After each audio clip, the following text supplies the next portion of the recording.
আসসালামু আলাইকুম। দেশ বিদেশ টিভি থেকে হুসেন বলছি। আমার চ্যানেলে সবাইকে স্বাগত। ৫ আগস্ট শেখ হাসিনা ভারত চলে যান। তারপর আওয়ামী লীগের নেতা কর্মীরা মানে সবাই একটা বিপাকে পড়ে যান, মাইনকার চিপায় পড়ে যান। তখন যে যেদিকে পারো আত্মরক্ষার্থে কেউ বিদেশ চলে যান, কেউ আত্মগোপনে চলে যান, কেউ জেলে চলে যান। অর্থাৎ সবকিছু মিলিয়ে আওয়ামী লীগের একদম করুণ পরিণতি হয়েছে। এখন এই যে আওয়ামী লীগের করুণ পরিণতি হয়েছে, এই দলটা কিন্তু ছোট দল না, অনেক ঐতিহ্যবাহী দল, স্বাধীনতার নেতৃত্ব তার দানকারী দল। এখন এই দলের উপর অনেক সময় বিপর্যয় আসছে, কিন্তু দল এতটা বিপদে পড়েনি।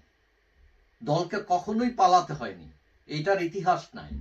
কিন্তু আওয়ামী লীগকে পালাতে হয়েছে। শুধু আওয়ামী লীগ নয়, বাংলাদেশের যে অন্যান্য দলগুলো, এরশাদ, বিএনপি, এইসব সরকারও পতন হয়েছে, কিন্তু তারা কিন্তু পালায় নাই। কিন্তু আওয়ামী লীগের পালাইতে হইল কেন? এই অবস্থা, চরম অবস্থার কেন?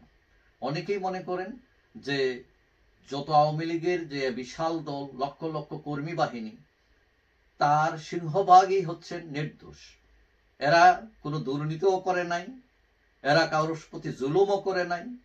হাতে গোনা কয়েকজন মানুষের কারণে বা প্রতিষ্ঠানের কারণে হোক, আজকে এই করুণ অবস্থা। এখন দলের এই বিপর্যয়ের জন্য দোষারোপ চলছে, কে দায়ী? কিন্তু এটা তারা যে বসে মিটিং করে এটা সিদ্ধান্ত নিবে, 6 মাসে সেই অবস্থাও তৈরি হয়নি। অনলাইনে কিছু অ্যাক্টিভ আছে, কিন্তু সবকিছুই অগোছালো। এখন এটা কতদিন লাগবে?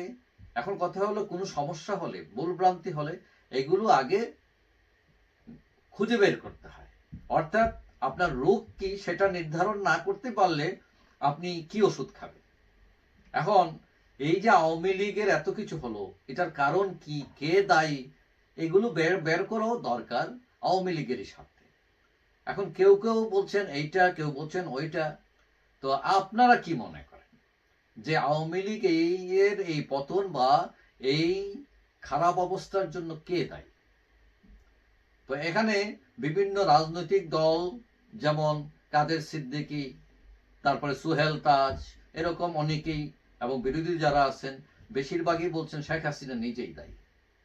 তো এখন আমি কয়েকটা পয়েন্ট দেই, আপনারা বললেন যে আপনারা কোন পয়েন্টের সাথে একমত, কে দায়ী হইতে পারে, অথবা আপনার যদি অন্য কোনো মত থাকে সেটাও লিখতে পারেন কমেন্টসে। তো এখানে 1 নম্বর হচ্ছেন, দায়ীর তালিকায় আমি দিলাম শেখ হাসিনা। তারপর গোয়েন্দা ব্যর্থতা বা পুলিশ 2 নম্বর। 3 নম্বর হচ্ছে ছাত্রলীগ। 4 নম্বর সেনাবাহিনী। 5 নম্বর ওবায়দুল কাদের। আর 6 নম্বর হচ্ছে অন্য কারণ। যে কোনো কারণ, সেটা আপনি লিখতে পারেন, আপনার কি মনে হয়।